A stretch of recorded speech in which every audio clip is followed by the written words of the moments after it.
If you think evil comes with horns and a tail, think again. Sometimes it wears a warm smile and serves you tea. The woman you see on screen looked like a sweet, gentle grandmother. But what she hid behind that kind face was pure, calculated darkness. This is the chilling true story of a man named Alfredo Montoya. Every care home had turned him away. Then a woman named Dorothea Punt offered him a room. Her boarding house had a reputation as a safe haven for the elderly but beneath the surface of that kindness, Dorothea was hatching a sinister plan. Weeks later, a social worker came to check on Alfredo. Dorothea calmly explained, "Oh, he's gone to Mexico to visit his friends. There was just one problem. Alfredo had no friends, and he was physically unable to travel alone." The social worker's gut feeling told her something was deeply wrong, so she called the police. One of the other tenants even backed her up. But as the police were about to leave, that same tenant discreetly slipped a note into a detective's hand. It read, "She's forcing me to lie." The detective's instincts flared. He took. The next morning, the police returned with shovels.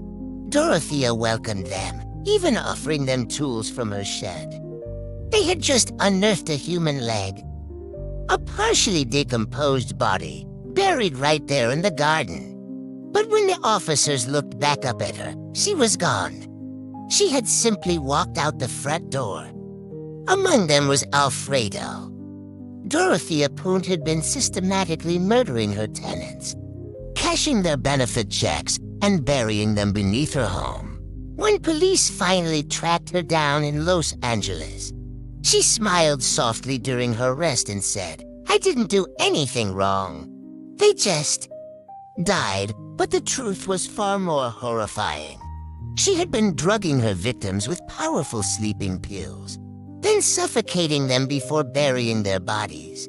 The coroner found traces of the same sedative in every victim. And the final chilling twist: Dorothea wasn't the fragile old lady everyone believed she was. She was only 59. She had deliberately dyed her hair gray and worn large glasses to appear older, harmless and invisible.